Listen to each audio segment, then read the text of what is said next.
হারুন ভাইকে পর্যন্ত ফোন করেছি, কেউই আমাকে কোনো রকম কোনো সহযোগিতা করে নাই। আমি কোন যুবলীগ নেতার সাথে গা ঢাকা দিয়েছি। আচ্ছা, ওনারা ক্যাসিনো কাণ্ডের যখন হয়েছে 2019 সালে, যখন ওনাদেরকে অ্যারেস্ট করা হয়, তখন অনেকগুলো নায়িকার নাম এসেছিল, সেখানে আমার নামও এসেছিল। তো কোনো একটা অকারেন্স হলে আমার নামটা কেন আসে আমি জানি না। আজ থেকে 6-7 বছর আগে কোন গুজব নিউজে নায়িকাদের নাম এসেছিল, সেইটাকে আপনারা এখন বর্তমানে আবার টেনে নিয়ে আসছেন। ওকে ফাইন, আপনারা টেনে নিয়ে আসছেন।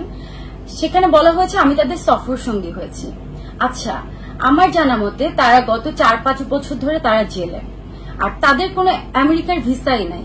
আমি যতবার দেশের বাইরে গিয়েছি, আমি আমেরিকাতে গেছি, যেখানে তাদের কোনো আমেরিকার ভিসাই নাই, আমি কিভাবে তাদের সফর সঙ্গী হলাম? আচ্ছা, আরেকটা কথা, আমেরিকা ছাড়া অন্যান্য কান্ট্রি, ধরেন দুবাই, মালয়েশিয়া, সিঙ্গাপুর, আমার লাইফে আমি 6-7 বছর আগে কোনোদিন এইসব কান্ট্রিতে জীবনে কোনোদিন আমি ট্রিপ করি নাই, কোনো কান্ট্রিতে যাইনি। গেলে এখন বর্তমানে যেতে পারি, কিন্তু আগে এই 6-7 বছর আগে আমি কখনোই যাইনি। যখন ক্যাসিনো কাণ্ডের কথা আপনারা বলেছেন, তাদের সাথে আমার সখ্যতার কথা বলেছেন, তখন কোনোদিন আমি দুবাই, মালয়েশিয়া, সিঙ্গাপুর এসব কোনো কান্ট্রিতে যায়নি, একমাত্র আমেরিকা ছাড়া। আর তাদের কোনো আমেরিকার ভিসা নাই। সো এটাও একটা মিথ্যা গুজব নিউজ। এটাও আমার নামে একটা বাজেভাবে আমার দর্শকদের কাছে আমার সম্মান নষ্ট করার জন্য এই ধরনের কথা বলা হয়েছে। আরেকটি কথা, আমি নাকি পর্নোগ্রাফিতে জড়িত। সো আমি যদি পর্নোগ্রাফিতে জড়িত থাকি, তাহলে আমি কিভাবে একজন অভিনেত্রী হলাম? আমি তো সানি লিওন না, আমি তো অভিনয় করি, তাই না? তো আমার যদি পর্নোগ্রাফির কোনো ভিডিও, কোনো লিঙ্ক থাকে, তাহলে আজও পর্যন্ত কেন প্রকাশ পায়নি? এগুলো সম্পূর্ণই মিথ্যা, সম্পূর্ণই গুজব। আমার দর্শক ভক্তদের কাছে আমার একটাই অনুরোধ থাকবে, প্লিজ দয়া করে আপনারা এইসব গুজবে কান দিবেন না। আমি জানি না কারা আমাকে নিয়ে এই ধরনের নিউজ করছে, কারা আমাকে, এগুলো নিউজ বলবো না, এগুলো হচ্ছে কন্টেন্ট বানাচ্ছে। কারণ কি, আমাকে দিয়ে ভিউ বাণিজ্য করা হচ্ছে, নানান ধরনের বাজে বাজে কথা বলে ভিডিও মেক করা হচ্ছে, যাতে করে আপনারা দেখেন আর মিলিয়ন মিলিয়ন ভিউজ হয়, তারা এটা থেকে অনেক টাকা পায়, ভিউ বাণিজ্য যেটাকে বলে। সো এখানে যে আমার সম্মান নষ্ট হচ্ছে, তার একটা বারও বুঝতে পারতেছে না। আমি একটা ভদ্র ফ্যামিলির মেয়ে, আমার নিজস্ব একটা সম্মান আছে। আমি যেখানে কোনো অন্যায় কাজের সাথে জড়িত না, সেখানে আমাকে বাজেভাবে তারা প্রমাণ করছে। কিছু ভিডিওতে দেখলাম আমাকে দেহ ব্যবসায়ী বলা হচ্ছে। এগুলোর প্রতিবাদ আমি অবশ্যই করব। যারা আমাকে নিয়ে এই ধরনের বাজে বাজে ভিডিও বানিয়েছেন, তাদের সবাইকে আইনের আওতায় আমি নিয়ে আসতেছি। আমি জানি যে কোনো সাংবাদিক এই ধরনের কাজ করেনি, যারা করেছে তারা কন্টেন্ট ক্রিয়েটার, আর তাদের প্রত্যেকটা পেজকে আমি মেনশন করে করে আমি তাদেরকে আইনের আওতায় নিয়ে আসবো। কারণ আপনারা আমার সম্মান নষ্ট করেছেন।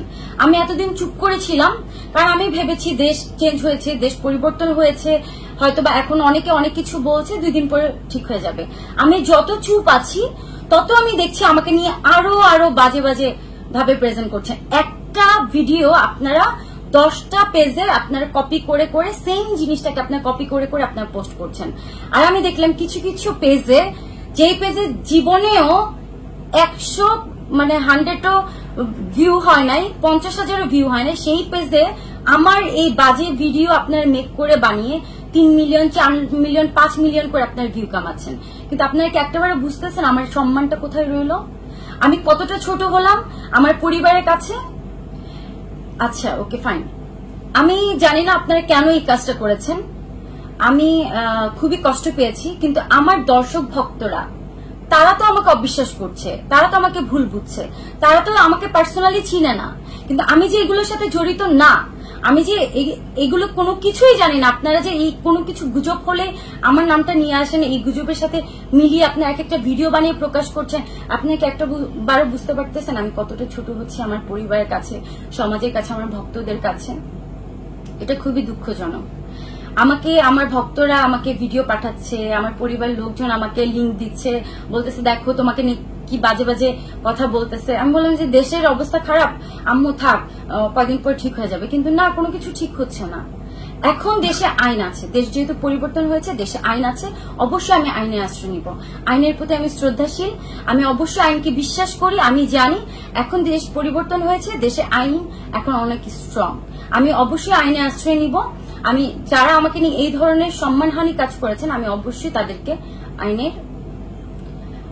আইন দিয়ে আমি তাদেরকে শাস্তি দিব।